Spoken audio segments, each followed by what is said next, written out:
Good morning, evening, or night. Wherever you are, welcome to WHAM today. Take a deep breath, clear your mind, and let's drift through the whispers of today's world, one quiet thought at a time.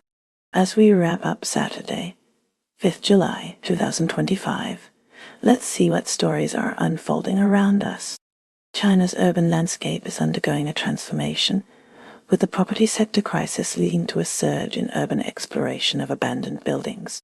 Hangzhou, bolstered by government support, is now a thriving center for artificial intelligence, attracting startups such as DeepSeek and benefiting from Alibaba's presence. In Qingdao, Shandong Province, China has launched a seawater-based solar energy system, marking a significant push in renewable energy and maritime economic development. However, the Bayan Obo mine in Inner Mongolia, central to China's rare earths dominance, continues to pose environmental risks due to heavy metal and radioactive chemical contamination. A recent Chinese study suggests sildenafil may enhance anti-tumor immune cell activity, indicating a potential role in cancer treatment. New Communist Party regulations appear to standardize decision-making, possibly signaling a shift towards greater delegation of power by President Zhou Bing. Dong Wangxin, a Fudan University MBA graduate, is organizing cruise ship trips to foster connections among alumni nationwide. The Jiangsu City Football League, a new amateur competition, is attracting considerable attention. Internationally, President Donald Trump mentioned that the U.S. was nearing an agreement on the sale of TikTok and planned to engage in discussions with China on the subject. Negotiations between China and the EU on electric vehicle tariffs have reached a technically advanced stage, pending the EU's political approval. China's top diplomat Wang Yi has urged for a revised international agreement on Iran, accusing the U.S. and Israel of regional destabilization. During a visit to Rio de Janeiro, Brazilian President Luiz Inácio Lula da Silva and NDB President Dilma Rousseff have criticized the U.S. and Western nations for weaponizing tariffs and sanctions, advocating for alternative development paradigms in the global South. Turning to Tibet, the Dalai Lama celebrated his 90th birthday, reaffirming his commitment to defying China. The Dalai Lama also announced his successor would be selected through reincarnation, a process that could increase tensions with China. Iran's supreme leader, Ayatollah Ali Khamenei, emerged for his first public appearance since the start of the war with Israel, attending a mourning ceremony amid earlier speculation about his health and security. Iran also accused the International Atomic Energy Agency, IAEA, of publishing a annihilating report on its compliance with non-proliferation obligations, claiming that Israel and the U.S. used it to justify aggression. The IAEA has since pulled all its inspectors out of Iran after cooperation with the UN watchdog halted, raising concerns about Iran potentially building a nuclear bomb. Former President Trump stated that Iran has not agreed to inspections or given up enrichment, but wants to meet with him. Iran is seeking allies from BRICS to counter us and Western powers, but military strikes are testing its unity. Tucker Carlson is scheduled to air an interview with Iranian President Masoud Pezeshkian. Israel's ongoing war in Gaza, coupled with attacks on Iran and Lebanon, has reportedly diminished its standing among the world's democracies, despite perceived improvements in its security situation. Turning to the United States, President Donald Trump and First Lady Melania Trump observed Independence Day celebrations from the White House balcony. Two B-2 bombers, the same type reportedly used in recent strikes on Iranian nuclear sites, flew overhead, accompanied by F-35 and F-22 fighter jets. In Lebanon, Hezbollah is reportedly considering scaling back its arsenal under pressure amid internal discussions that have taken place since a truce was reached in late November. Ukraine reported striking a Russian airbase in the Voronezh region, claiming it was the home base of Russian fighter jets used to bomb Ukrainian cities, as the conflict with Russia entered its 1.227th and 1.228th day. Russia simultaneously continued its aerial bombardment of Ukraine, launching hundreds of drones overnight, including a strike on Kyiv. The UN chief Antonio Guterres has strongly condemned a Russian drone assault on Ukraine. The Ukrainian president has appealed to the US to supply additional air defense systems. The Dutch defense minister stated that Russia's use of chemical weapons against Ukraine is widespread. Former President Trump said he didn't make any progress with President Vladimir Putin of Russia. Transitioning to the United Kingdom, the UK is re-establishing diplomatic relations with Syria, with Foreign Secretary David Lammy stating that supporting the new Syrian government is in the UAE interest after visiting Damascus to pledge support. In London, police arrested 29 protesters supporting the banned Palestine Action Group. Concerns have been raised regarding the UK's approach to the Gaza conflict, with some criticizing what they perceive as a double standard. Harley Hu, a Chinese graduate in the UK, experienced a difficult job search, sending out hundreds of CVs before securing a full-time teaching role after 6 months.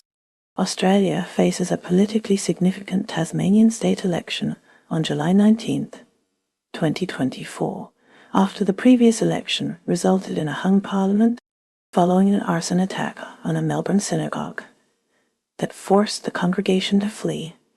Police charged a man with arson. This incident, the second at the same synagogue in 7 months, was condemned as an attack on Australia by Tony Burke. Australia also aims to ban children under 16 from social media by December, though legislation details remain undefined. Turning to the United States, the 4th of July holiday was overshadowed by shootings, including one in Indianapolis that killed at least 2 and injured 5. Texas is dealing with catastrophic flooding that has caused at least 43 deaths, including 15 children, with 24 summer camp girls still missing. The Trump administration's policies continue to spark controversy, with deportations to South Sudan proceeding, despite warnings and academics, like Brian Sandberg, leaving the U.S. for France, citing attacks on academia. In foreign policy, the United States is reportedly aiming to shape a Gaza deal ahead of direct negotiations with Hamas, according to political analyst Xavier Abu-Eid. President Trump has expressed interest in visiting China and announced bilateral talks regarding a potential TikTok deal early next week. Questions have been raised regarding the veracity of the Trump administration's claims that US airstrikes obliterated Iranian nuclear facilities. Experts suggest that US strikes on Iranian nuclear facilities could strengthen North Korea's resolve to maintain its nuclear arsenal, thereby complicating denuclearization efforts. Vietnam welcomed a trade deal with the U.S. under President Trump, despite its exports now being tariff-free, while Vietnamese exports face a 20% tariff. Israel's Prime Minister, Benjamin Netanyahu, denounced the anti-Semitic attack on a Melbourne synagogue, urging Australian Prime Minister Anthony Albanese to act. Netanyahu also rejected Hamas's proposed revisions to a US-backed ceasefire agreement as unacceptable, even though Hamas claimed to have responded positively to the temporary ceasefire proposal. Nevertheless, Israel agreed to participate in Gaza truce discussions and sent a negotiating team to Qatar to explore a possible ceasefire.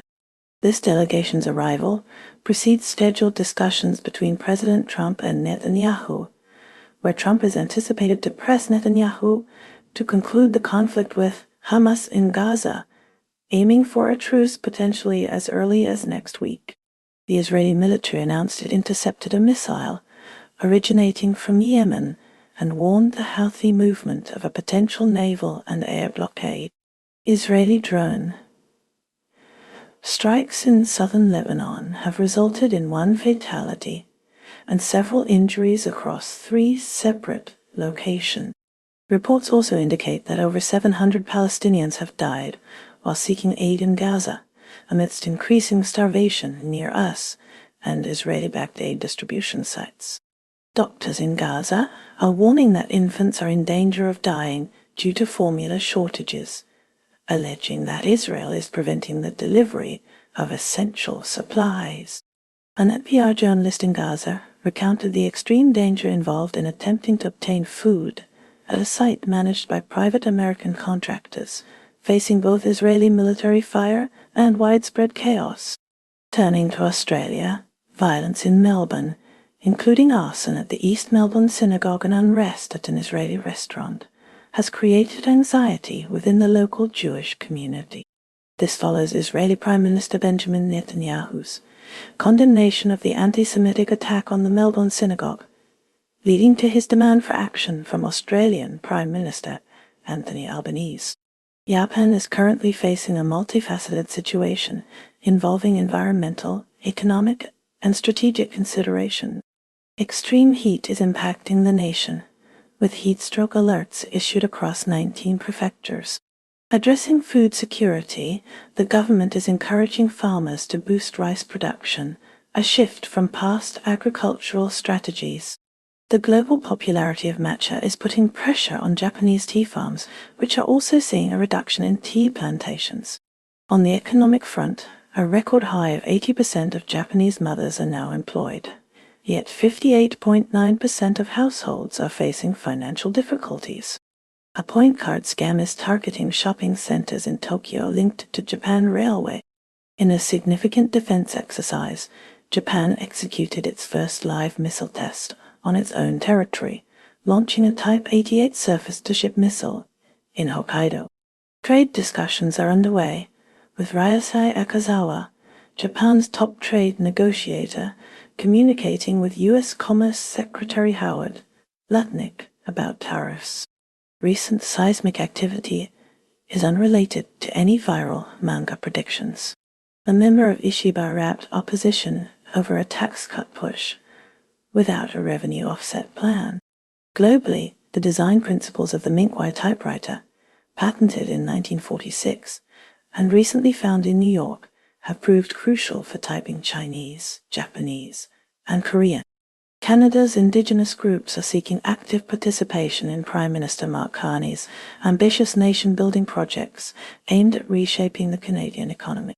Simultaneously, the U.S. Ambassador's annual 4th of July celebration in Canada witnessed a decline in attendance, possibly indicating a cooling in relations alongside growing national pride among Canadians.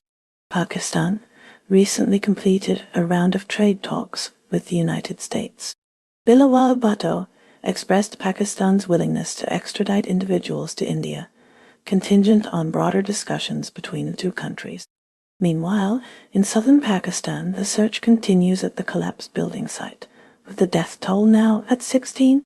New Zealand celebrated a narrow 31-27 win against France in their test match in Dunedin, prompting All Blacks coach Scott Robertson to commend the spirited French side, despite their relative inexperience.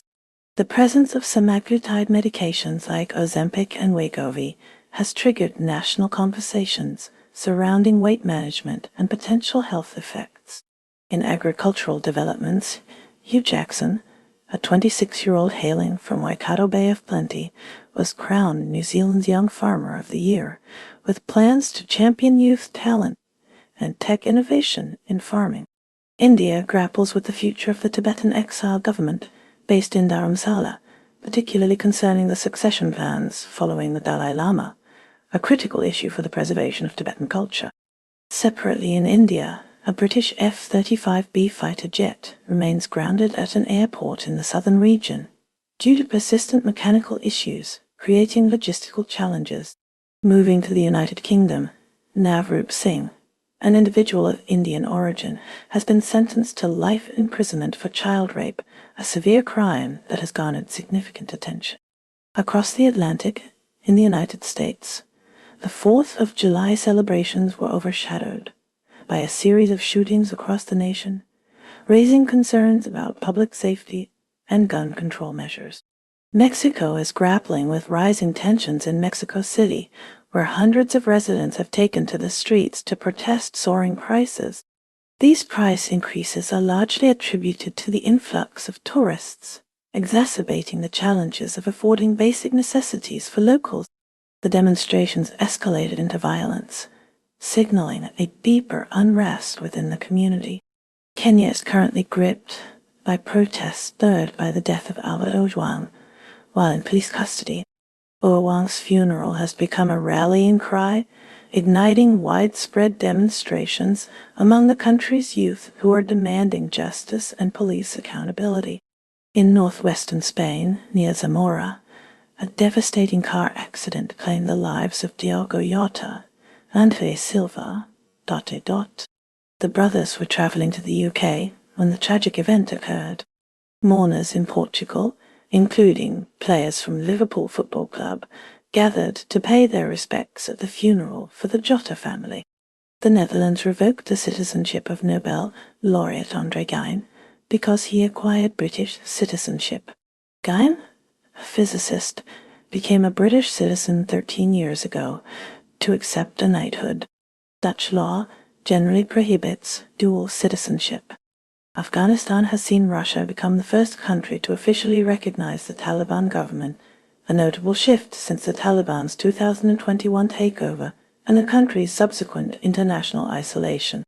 France has expressed strong opposition to England's bid to host the Euro 2025. Adding to the nation's triumphs, the river Seine is now open for public swimming after a century of restrictions, marking a significant environmental and recreational achievement for Paris. In the Philippines, the EU election observation mission has raised concerns about the threat that political dynasties pose to democracy, citing public disillusionment and restricted political pluralism. The mission is advocating for reforms to the country's election code. Shifting to Singapore, former editor-in-chief of the Straits Times, Xiang Yip-seng, has offered insights into the dynamics between Singapore's early leaders, including S.R. Nathan, S. Rajaratnam, and Lee Kuan Yew, highlighting their ability to challenge each other while maintaining a shared vision. Turning to Brazil, Ambassador to India, Kenneth Felix Haczynski da Nobrega, has stated that BRICS has no plans to establish an alternate currency. The upcoming summit in Rio de Janeiro will focus on boosting trade among member nations. In Uganda, Anne Merriman, the mother of palliative care, has died at 90. She was known for developing affordable palliative care methods for developing countries. In Malaysia, roadside stall owner Raj Kumar in Kuala Lumpur has expressed concerns regarding the impending petrol subsidy cuts and the increasing cost of living. He fears these changes will harm his business and customers. Meanwhile, North Korea has completed a new luxury beach resort, but despite Kim Jong-un's hope for it to become a world destination, the country remains reluctant to allow foreign tourists.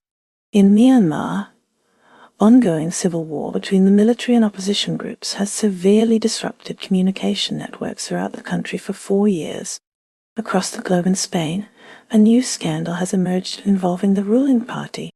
An official has resigned over sexual harassment allegations, increasing pressure on Pedro Sanchez to announce a snap election.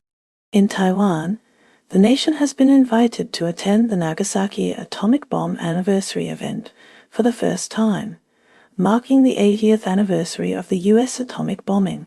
Pakistan and Azerbaijan have solidified their relationship by signing a $2 billion investment agreement intended to boost economic cooperation and bilateral relations.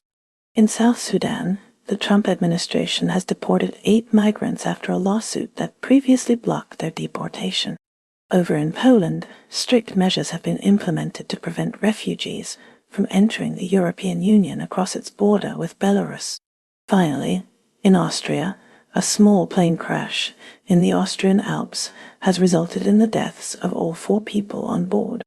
And that's a wrap for today's news, because even headlines need a nap. Stay curious, stay kind, and let the noise fade as you find your quiet. Take care, stay awesome, and I'll see you next time on WHAM Today.